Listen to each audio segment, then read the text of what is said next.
right, let's get ready for our next very fascinating panel. This is on building resilient economies through strong institutions. So we turn our attention to this, a critical discussion as we navigate today's global challenges. Moderating this conversation is Michael Wagner from Oliver Wyman, joined by Kaitlin Asrow from the New York Department of Financial Services, Shannon Stroud from Milken Institute, Matt Hoffmann from Digital Asset, and Anusha Dandapani from UNICC.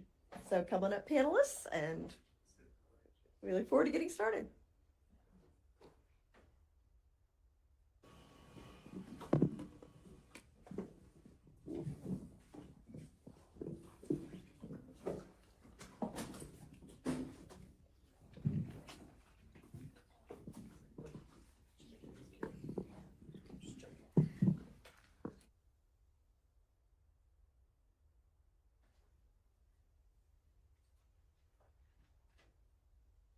I won't redo the introductions. Thank you for doing the introductions. But I think the panel is covering.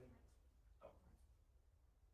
Is this better? Okay. Yes. So the panel is going to cover building resilient economics through strong institutions. But we wanted to expand that a little bit, but also by creating strong networks, because we are talking about a network technology, and there's many issues that really come from the networking of the technology itself. So I think we will want to cover, those two aspects, and specifically things like, how can corporations steer their enterprises through this increasingly competitive environment, because also it's competitive, but also it's a network competitive, so very different rules apply. Second topic that we might want to touch on is survive market and economic shocks. We've had a huge amount of volatility, specifically in the digital asset space. So how should institutions prepare? How can they be agile in their response? But also invest in the ecosystem and the network itself, right? Because everybody's connected to everybody. There's a question, how do we further networks and or standards? How do we get them built? How do we actually create a broader ecosystem?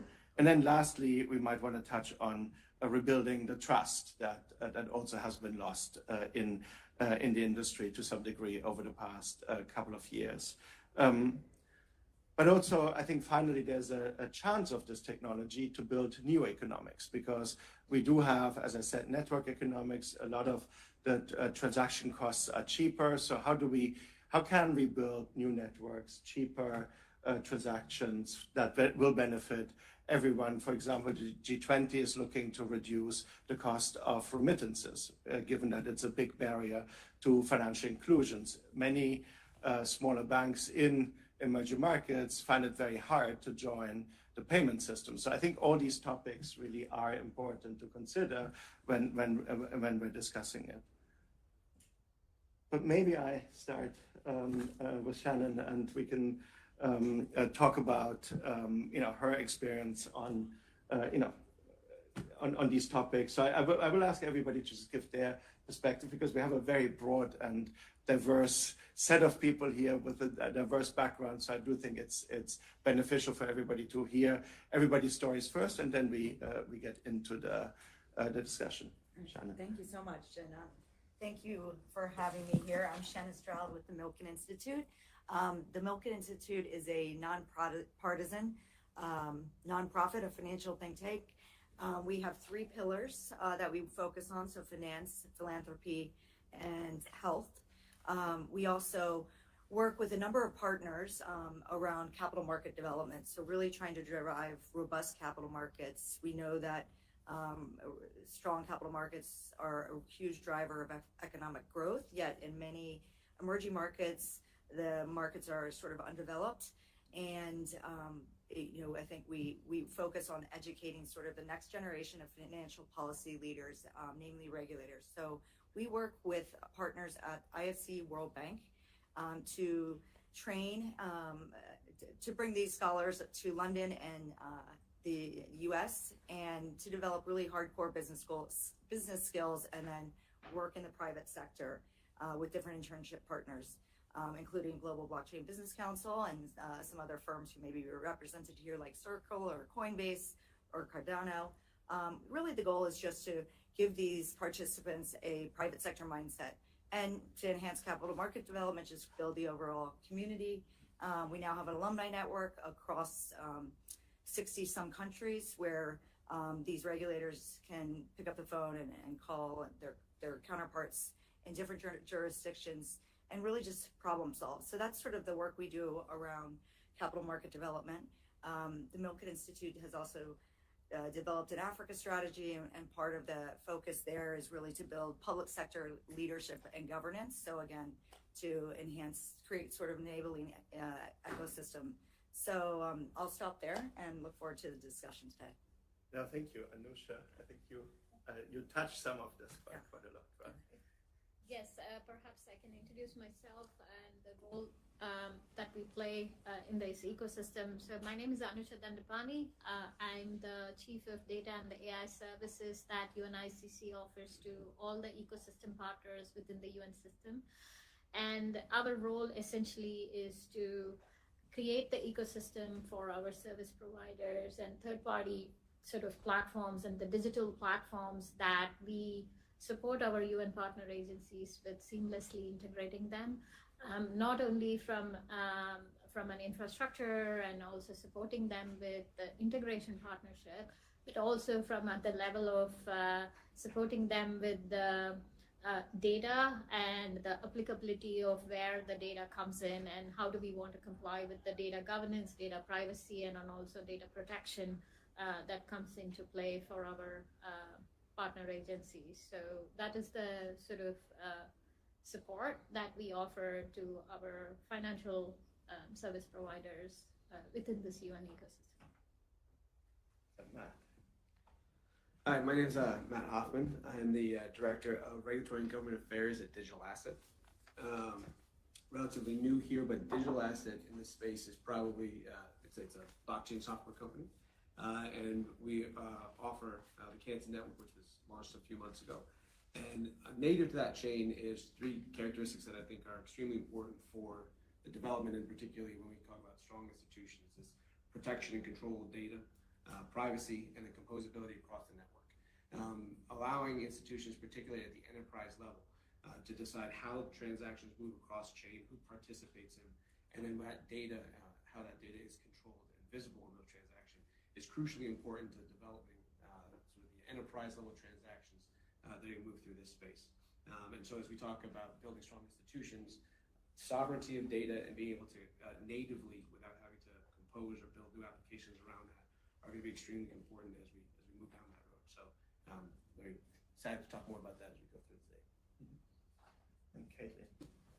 Hi, I'm happy to be here. My name is Kaitlin Asrow. I'm Executive Deputy Superintendent over Research and Innovation for the New York State Department of Financial Services.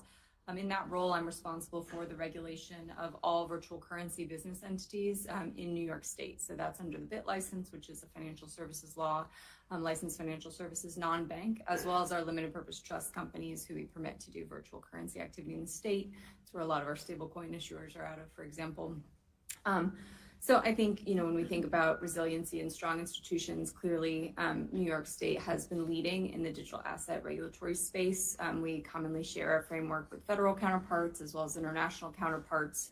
And we do believe in a partnership between regulation and responsible financial services, especially obviously in the digital asset space. And I think we have that shared goal of resilience for the market and its participants. We do take kind of a rigorous bank-like approach. This is different than other states, for example, if you use a money transmission kind of licensing framework only.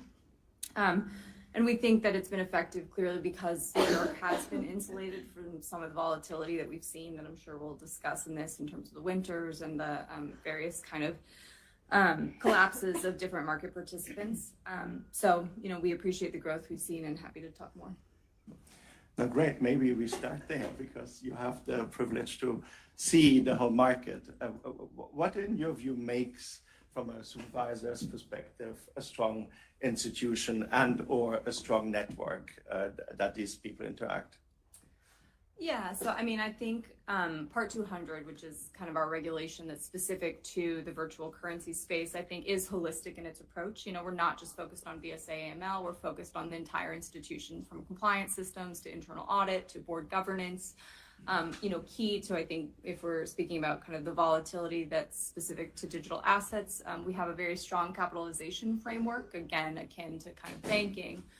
This is distinct, our requirement to hold capital is distinct from a one-to-one backing requirement for all custody, as well as all stablecoin reserves. So if you think of kind of something that's distinct from that responsibility to your consumers, it really is kind of a diverse set of assets that's, you know, backing your institution in the event of instability, in the event of a partner collapse.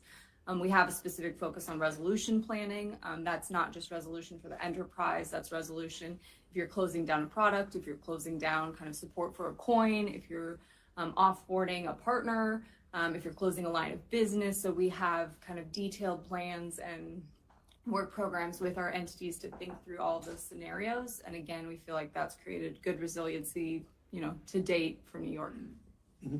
No, thank you. And Shannon, but do you have any views on how that can be applied in developing nations for capital market formation or trading, even in capital markets? Yeah, I mean, I think what we've seen is, thank you. What we've seen is that we have some of the highest adoption rates of cryptocurrencies in emerging markets, and I'm going to talk mainly about Africa. 47% of Nigerians use cryptocurrencies.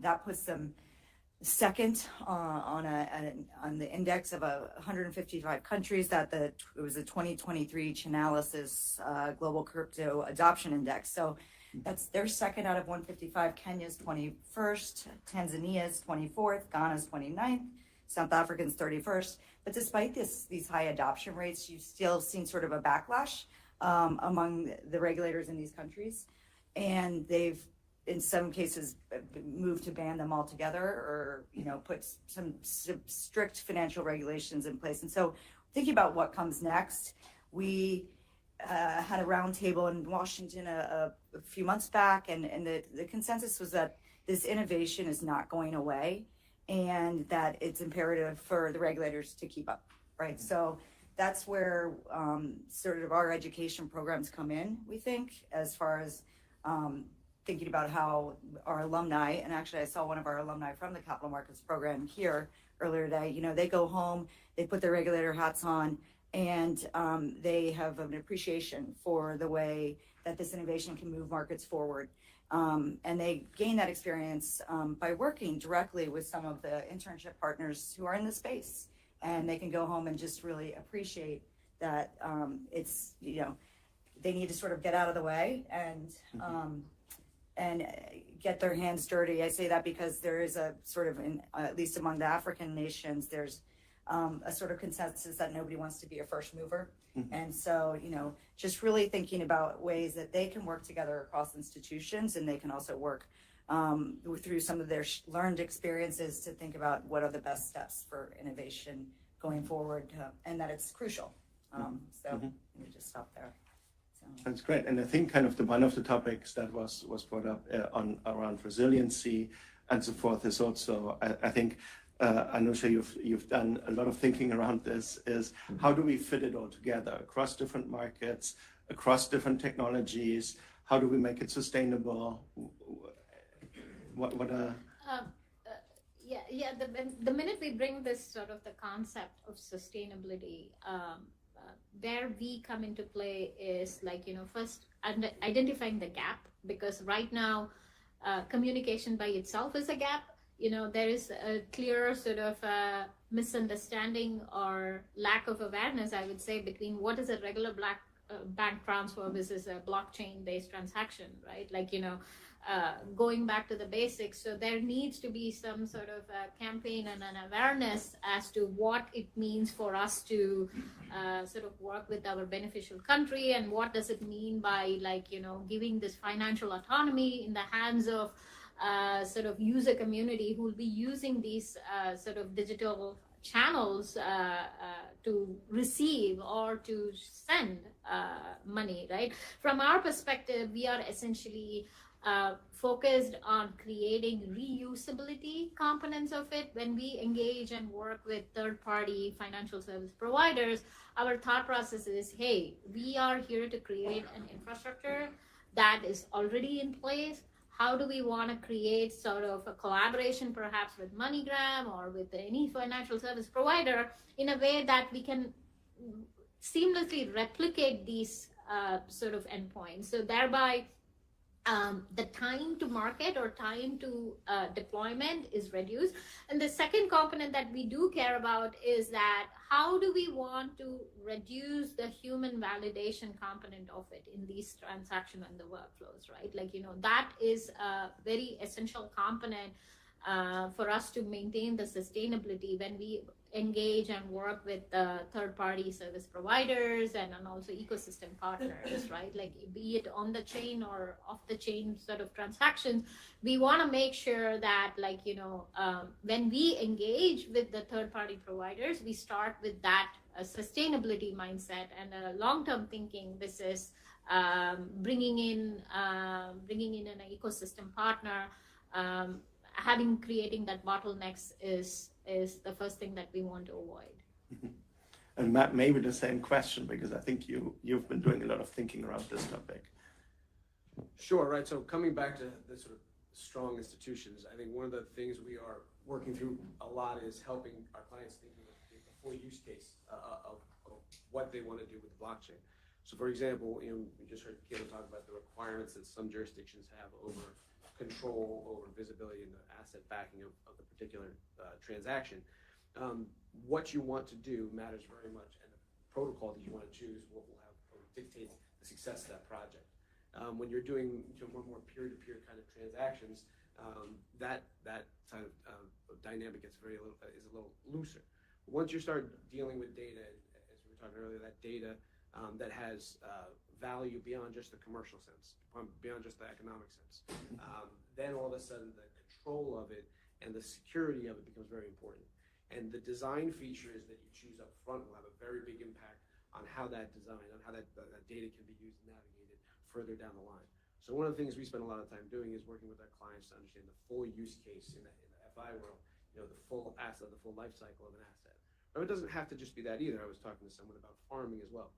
And understanding, again, how that data is going to be used from the beginning of the transaction all the way through to the end, and making sure that you're working through the protocols up front so that you don't wind up going sideways as you're 3/4 of the way through the build is a very important part of it.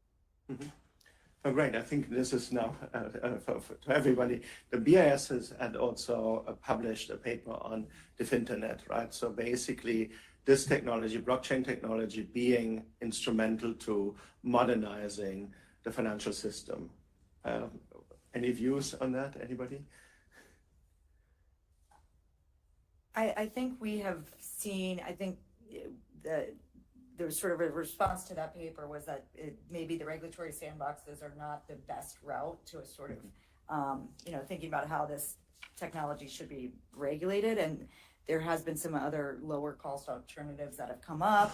There's tech sprints or hackathons that people have used where, regulators have more ownership. There's internal labs that have been created, the U.S. Lab for Commodities Future Trading Commission, and then also just thinking about the regulatory partnerships across institutions. So I think, we've had some of our alumni who have actually gone on to set up the regulatory sandbox. I think, there's an evolving sort of consensus that there might be better approaches, so just. I think it's, I'll take the perspective, I think it's a great development. Because I think what it does is sort of establish as a baseline going forward that this technology is here to stay. We're not going to be able to put the genie back in the bottle. And the question is, how do we marry up the use cases with the regulatory structures? I think what you're seeing is the much more efficient use and flow of capital at a global scale. We've gone all the way from now to T+1 in many jurisdictions, and Europe's working their way through that as well. And on the regulatory side, where do they come in to sort of data flows, see capital flows as they're moving that quickly. And at the same time, on the user end of it, how do we use it in an efficient and responsible manner? And so I think, in some ways, how we categorize the data and the requirements on users on the other side to make sure that they're compliant and that there is sort of control over access to it I think are very important pieces of sort of that going forward. But I do think it's a good establishment of sort of where this tech is going. I think it's interesting to also hear how that can work in a more decentralized way, because I think the premise of this FinTernet idea is that it can happen in a more decentralized way, that people can build applications or can be part of it. So it should be simpler to create networks. It should be simpler to participate, but obviously it needs to happen in a regulatory or in a safe environment with the supervision and stability that financial transactions require, because they obviously imply trust, right? And regulation is there to enforce or actually create the trust in the first place. So where do you think are some of these key learnings that still need to be incorporated across the institutions or in networks that gets us there? Because I think it's great to, as I said, very few people would debate that it is the future, because the financial industry is ledgers and this is ledger technology. So therefore, it ought to actually create the future. But where do you think the sticking points are, and what can be done in order to get around it? Maybe I'll start on kind of the network piece that we're speaking about. I think something that we've observed as the industry continues to evolve is, I think obviously on the data side, on kind of the internal management side, increasing complexity, we have, a large concentration in our vendors. But we also have, I think, increasing kind of bifurcation within companies, right? Spin-offs of different affiliates, and that interconnectivity is just increasing. So, for me, the kind of risk that I'm focused on as we think about kind of increasing networks is that kind of both concentration and complexity that's just inherent as you have different jurisdictions, you have different affiliates who are going to spin out and take specific roles that are, designated in that jurisdiction, but still connect in and provide services to a base entity that is regulated by a different regulator. So I think we have to watch the flows of financials, data, kind of business practices, how these affiliates are connected, and then obviously all of the different vendors that they're using, sometimes highly concentrated, sometimes kind of without direct oversight. Mm-hmm. Anybody else? Perhaps I can add to that question. See, end of the day for us, standards and applicability to various jurisdictions, regulations, the tech comes as the last piece. But actually speaking, we should be integrating ahead of time, even to collaborate and work with the regulators to understand the standards, so where the applicability comes into play, right? Like, for us, hey, the real objective is how do we support data transparency, and also making sure that the PII associated with these data, how do we make sure that the integrity of data is maintained? So it doesn't matter the third-party ecosystem service providers who we integrate and work with. How do we maintain the confidentiality where we need it when it comes to data sets that we are sort of essentially handling in these transactions is our ultimate goal. Mm-hmm. I think one other thing that we've seen in our discussions with the various regulators is that it's important to try to avoid having too many disparate rules that create confusion and whatnot, and being selective, so not trying to regulate everything all at once, and also modernizing their own internal technology so that they can sort of keep up with the with the times. They were one participant at a roundtable said it's really impossible for us to regulate something that we can't get our own hands on it to better understand it. So, just all along the lines of thinking about the regulatory approach and what you need as far as a regulatory toolkit as we approach this. I think, but also firms, it's different for them, right? So I think there's a 24/7 technology, and unless you are one of the native institutions, you're not used to that, right? Mm-hmm. Even the markets can now, crypto markets are 24/7, right? So which brings a completely new level of automation, a different approach on managing the risks, right? Because you need to be managing everything and all the time, hopefully in an automated fashion as much as possible. So I think there is some very interesting challenges. And I wonder whether any of the panelists would like to observe on those, and or how this can be developed both in the institutions themselves but then also for the network itself, because again, cyber risks are in that context are equally very important. So any observations on those topics? Sure. Maybe I'll hit both a pro and a con on that one. I would say as the technology has allowed collateral to move globally much faster, I'd say firms who are participating in this ecosystem are not finding it challenging, not just to service the client as they move it through, but also to navigate the various regulations or non-regulations in the different jurisdictions. And so what you've seen is a sort of is a very slow adoption of it in some spaces, but at the same time, the speed at which it can provide efficiencies, it can decrease risk, it can increase certainty in settlement times and accuracy. The speed is also pushing more and more for the regulators to sort of catch up on standardizing some of these rules. So I'd say, from a user's point of view, making sure you are compliant is a very big deal, because obviously, these transactions have significant consequences. But on the other side, sort of the pro of it all, you are now finding more and more willingness to explore the utilization of data across different sectors. I think we're still struggling with the cash leg of the transaction a little bit when it comes to some of the financial institution piece. A lot of the reasons why is because it's the settlement piece of it, getting the cash part, is still not quite clear about where the liability pieces lie on that.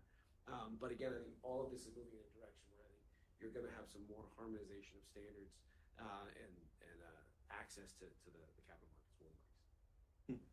Yeah, standards both driven by regulators, but also by the industry itself, right? And I think kind of that part of standard development has been a little bit slow in my personal view. But I think kind of, yes, with this more connected system, I think also supervisors probably and regulators need to develop new techniques as like that are traditionally more used in capital markets, like circuit breakers or any of those things, when you have something that's fully connected 24/7, or if you can pay at any time, right? I think those are all things we need to figure out and learn.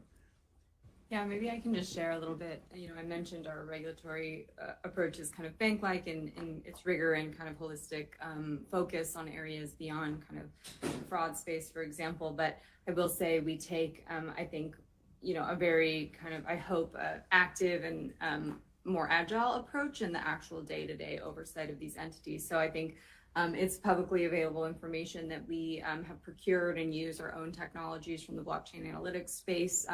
We're partnering with other regulators to build our own in-house kind of technologies for monitoring stablecoin reserves, for example.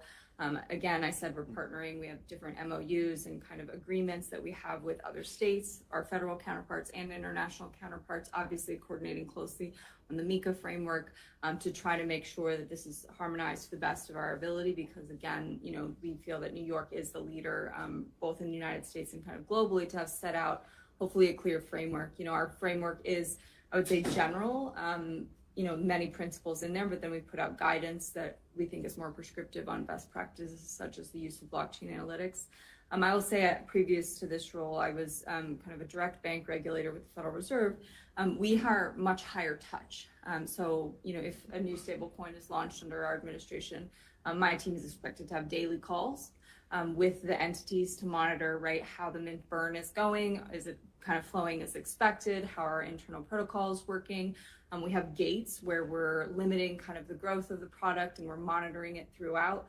So I think that kind of high touch, constant communication is unique, and we're trying to, again, use those tools, both our internal technologies and just that, human interaction to keep pace. I would just add, we think it's really important for international regulators to be able to look to an organization like NYDFS as sort of, setting the gold standards for licensing. And so we really encourage sort of our global capital markets partners to use that to learn from institutions in the U.S., even when there's an absence of federal regulation, but to really learn from what the other authorities have done going forward, going before them. So I think that's important for them to be able to look to those signposts a bit. Yeah, no, I think the learning from each other in a network is obviously important. I think with the supervisors being directly connected into the technology and actually being able to live observe as well, I think is absolutely new in this technology, right? So I think I also wanted to, given that we have a very esteemed panel here, give the opportunity to the audience to ask questions if you'd like to. Please raise any questions you would want to.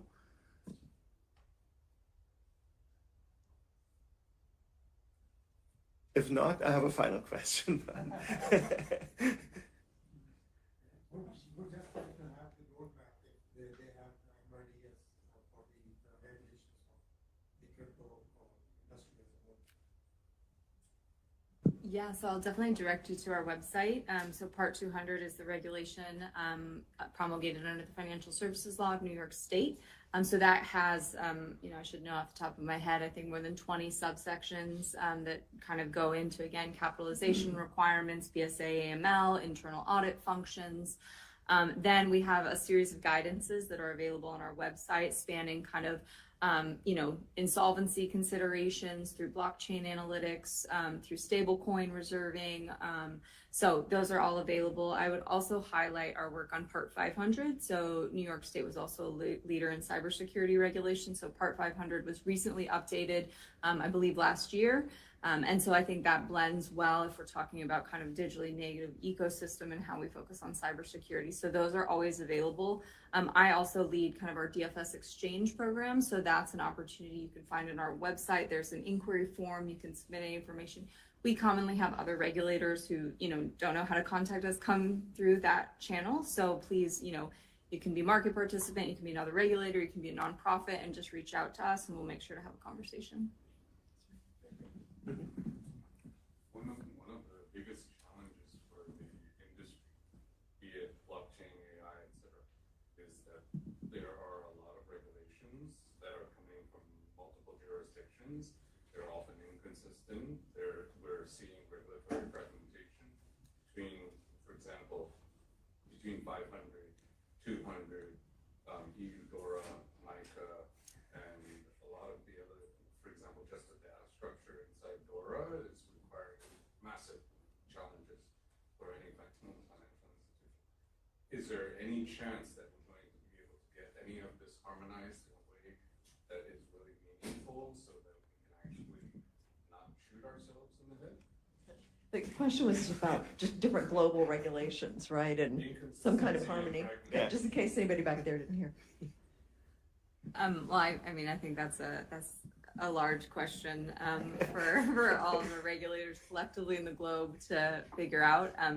I think, as I noted, DFS's approach, I think Part 200 is broad and kind of flexible, and then we've used guidance, which is really a directive in our interpretation, but we're not trying to put as much kind of prescription out there right now to allow more flexibility. I think that's both for our regulated entities, where we work with them more within the confidential supervisory relationship to continue that resiliency, but it allows us to adapt relative to other frameworks. So that's where I think, especially in different areas with MiCA, we're looking and coordinating very closely with the Europeans right now. But we're doing everything we can, right, in our outreach, in our communication with other regulators. But I think inside of the United States, getting a collective agreement on the approach is challenging. So if we can do it globally, that'll be keep us in a job.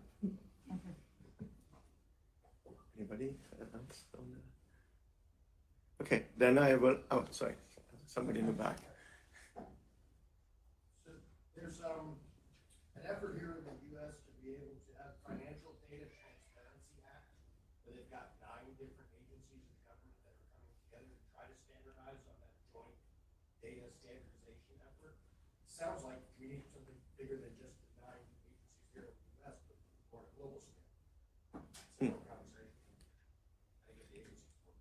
Yes, no, I think there's a lot of different announcements, statements, not on data, but also management practices. So there is kind of a lot. And I think kind of my own observations would be that the industry actually has to come together to establish something, because I don't think it is in the, yes, you have supranational organizations that can work on that, but it can only go so far. I do think it is a private company matter to get this together and to work on certain standards and then bring it back into the jurisdictions, because otherwise I think we end up in a relatively unproductive zone, right, where everybody just blames everybody and it continues the way it's been going to date. I think my last question was kind of like, as we think around resilient economics, and that economics mean trust, any observations that you would want to share on how can the industry rebuild trust after the last 2 years? I mean, obviously, I think a supervisor's answer is probably the most straightforward one, but maybe let's start with. Me? Yeah. I think if we think about resilience, building resilience, resilient capital markets in these economies, there's two things that sort of come to mind from my point of view, and that's around sort of also the use case application. So digital IDs is really a way to introduce formalization, so promotes financial inclusion, access to capital, access to credit, and that's really, really important in the emerging markets in which we're operating. And then also, we've had a lot of alumni who have been working with the central bank digital currencies. And I think the consensus is that there isn't a perfect version out there, but not really for a lack of trying. So we've had alumni who've been in Nigeria, in Bahamas, Eastern Caribbean, and they've introduced this within their own institutions. And I think, generally, this is a great way to build trust and introduce transparency. And almost every country is planning to have one of these, according to the Atlantic Council. So I think, just taking what we have now as actual use case applications and, moving them forward, and recognizing that it's this innovation and technology is here to stay, and how can it best be mobilized, and it will build resilience and it will create stronger institutions. Perhaps I will come back to the goal that we spoke about. See, the goal is interoperability, so we want to make sure that, like, how many systems are we going to be maintaining when it comes to these kind of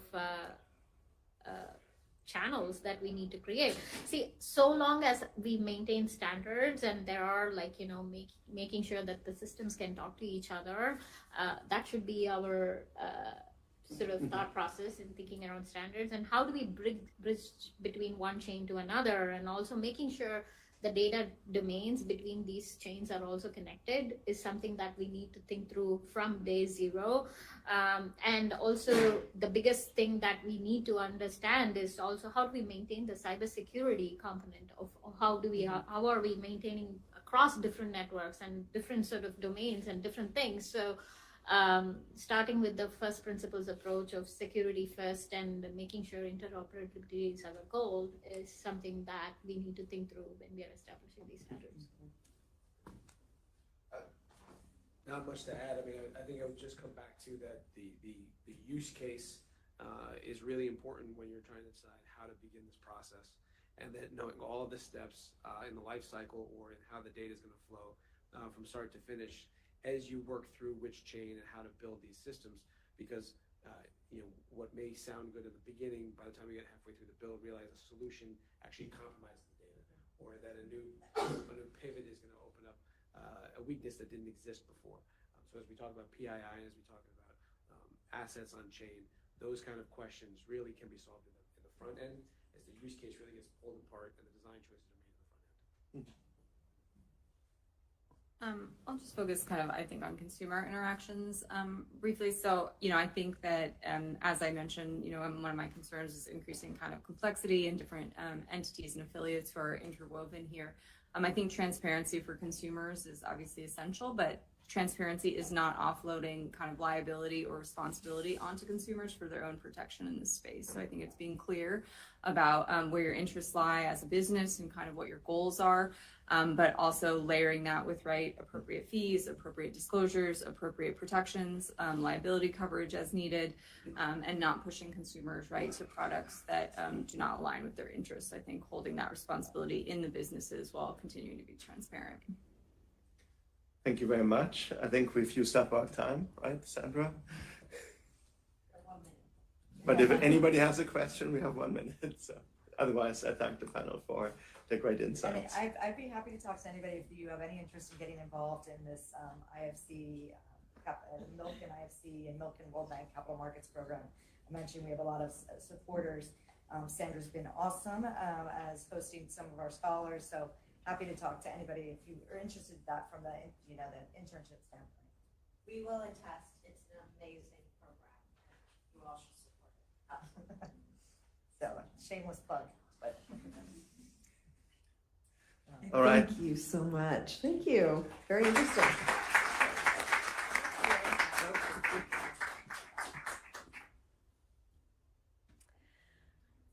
All right.